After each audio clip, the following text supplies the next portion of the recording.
d'un seul geste de toi viendra mon secours.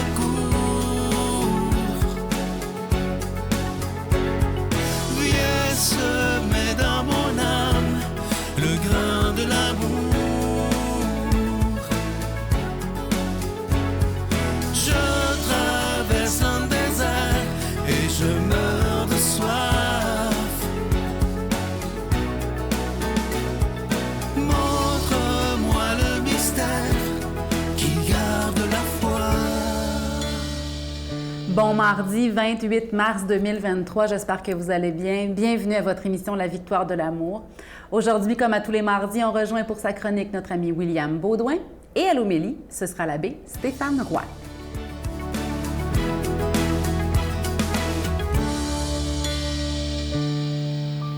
Bonjour à vous, chers amis, j'espère que vous allez bien en cette belle journée. Moi, je vais très bien. Alors, bienvenue à cette nouvelle chronique. La gracieuseté, la beauté du jour, est une gracieuseté de Boukhar Diouf, que vous connaissez probablement, tirée de son dernier livre, Ce que la vie doit à la mort. J'ai intitulé le sujet aujourd'hui « Les 6 aveugles ». Alors, je vous raconte la belle histoire. Elle est belle, elle est longue, et on y revient par la suite. L'histoire raconte qu'un jour, 6 aveugles se sont retrouvés devant un éléphant.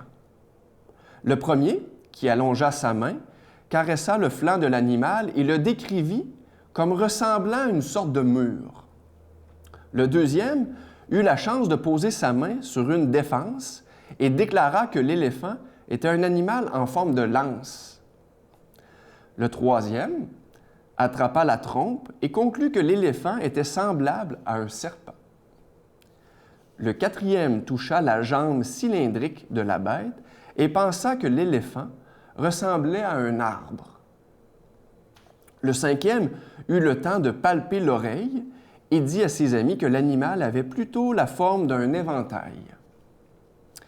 Enfin, le sixième aveugle empoigna la queue et arriva à la conclusion que l'animal avait la forme d'une corde.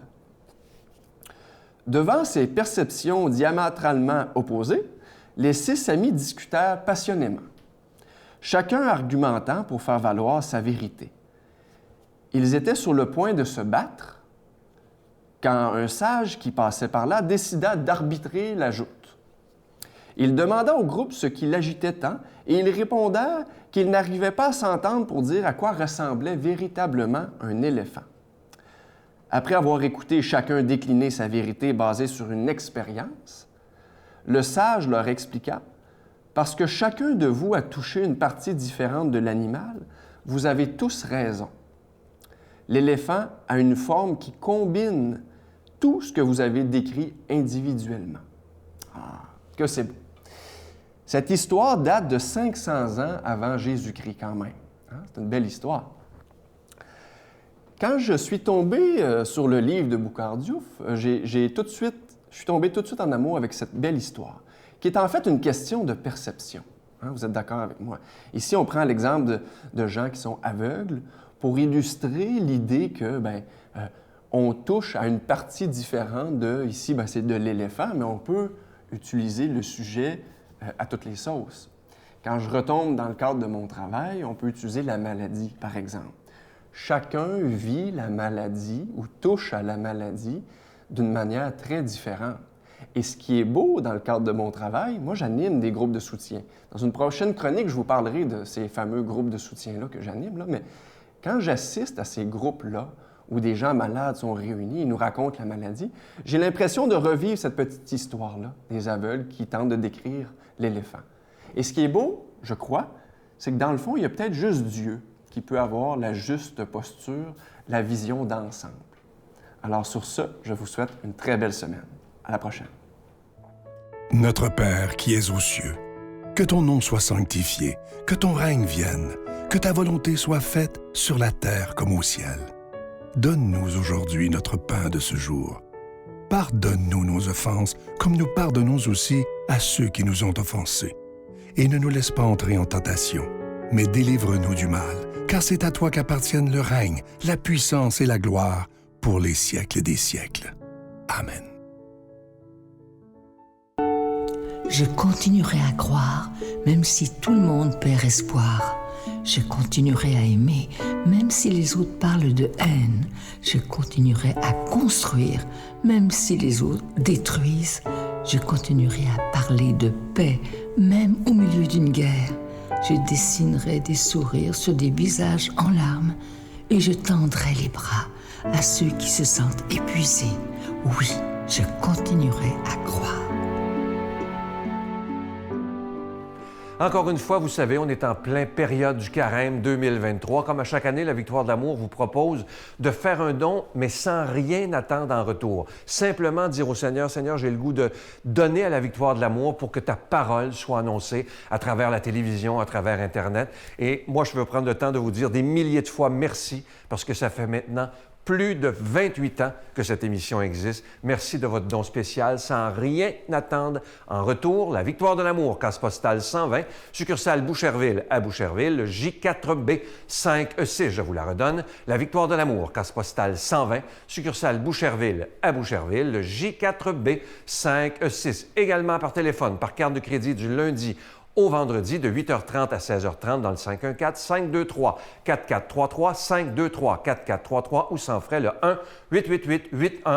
1-888-811-9291, 1-888-811-9291 et aussi sur notre site Internet qui est une façon très rapide, sécuritaire et efficace de faire votre don, le www.lavictoiredelamour.org. Alors merci de tout cœur de faire un don tout à fait spécial en cette période du carême 2023 en n'attendant rien en retour et en souhaitant seulement que la parole de Dieu soit annoncée dans une période du monde qui est tellement difficile présentement. Alors, merci de nous aider à proclamer le bien et à proclamer la paix. C'est tellement important de nos jours. Alors, merci de votre don spécial, tout à fait spécial du carême 2023, mais aussi merci de prier pour l'équipe de la Victoire de l'Amour.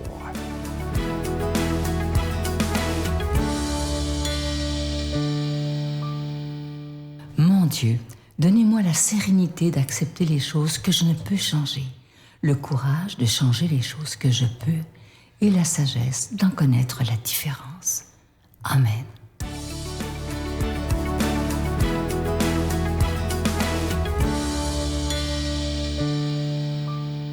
Bonjour à toi aujourd'hui, bon mardi.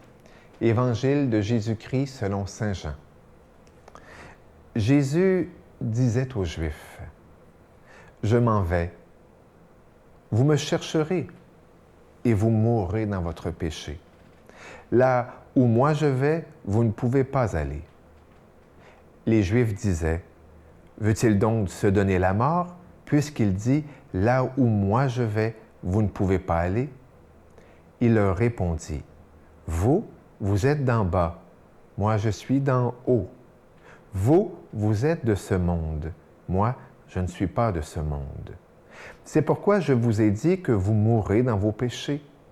En effet, si vous ne croyez pas que moi je suis, vous mourrez dans vos péchés. » Alors il lui demandait, « Toi, qui es-tu? » Jésus leur répondit, « Je n'ai pas cessé de vous le dire. À votre sujet, j'ai beaucoup à dire et à juger. D'ailleurs, celui qui m'a envoyé dit la vérité, et ce que j'ai entendu de lui, je le dis pour le monde. » Ils ne comprirent pas qu'il leur parlait du Père. Jésus leur déclara, « Quand vous aurez élevé le Fils de l'homme, alors vous comprendrez que moi je suis, et que je ne fais rien de moi-même. Ce que je dis là, je le dis comme le Père l'a enseigné. Celui qui m'a envoyé est avec moi. Il ne m'a pas laissé seul, parce que je fais toujours ce qui lui est agréable. » Sur ces paroles de Jésus, beaucoup crurent en lui.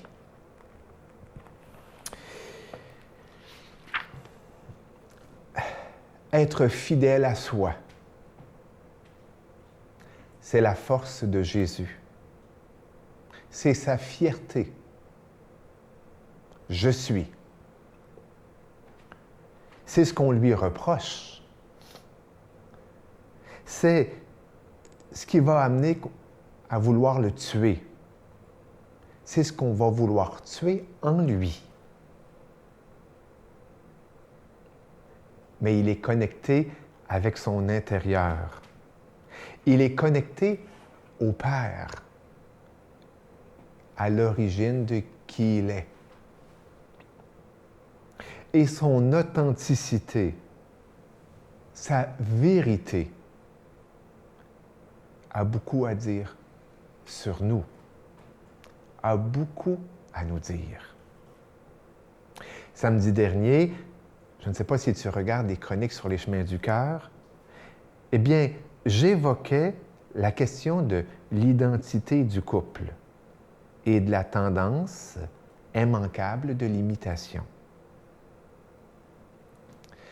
Si nous avions à imiter le Christ dans cette fidélité à l'esprit en nous, à notre cœur, à notre soi, au lieu de l'imiter dans son extérieur. C'est-à-dire, si l'imitation de Jésus-Christ était une invitation à être toi-même, dans son originalité, dans ta vérité, et pouvoir dire toi aussi, je suis. Je suis ce que le Père m'enseigne. Je suis ce que la vie pousse en moi. Je suis connecté à mon intérieur. Et non, je ne tairai pas mes besoins. Je n'aurai pas honte de mes demandes, tout en étant à l'écoute de vos demandes et de vos besoins. C'est en chemin vers Pâques où on a à ressusciter, hein? On a à mourir et à ressusciter. C'est une prière que l'on peut faire. Mourir à notre vieux moi, à notre personnage, à ce qui n'est pas vraiment moi, mais à mon moi de fonction, pour renaître dans toute la joie et l'amour de qui je suis. Que le Seigneur nous bénisse et nous garde. Qu'il souffle en toi son esprit et puis qu'il te donne de pouvoir dire en toute vérité, comme lui, je suis qui je suis. Et le Père m'aime tel qu'il est, tel que je suis, tel que je suis. Au nom du Père et du Fils et du Saint-Esprit. Amen.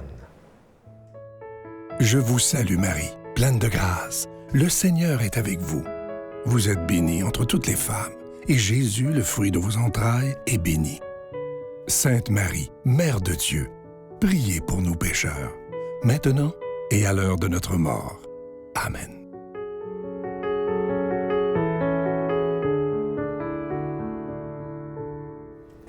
C'est la dernière semaine du mois de mars, la dernière semaine de Carême. Et comme vous le savez, pendant le Carême, on vous demande d'être généreux, de nous aider à la victoire de l'amour par vos dons, sans attendre de cadeaux du mois en retour. Donc, c'est une demande que je vous fais et un merci que je vous envoie aujourd'hui. Merci pour votre générosité. Et pourquoi pas faire un deuxième don, voire un troisième don, si vous en avez déjà fait un. Ça soutient la mission de la victoire de l'amour, de faire justement advenir cette victoire de l'amour jusque dans vos foyers, jusque dans le foyer de tous les Québécois.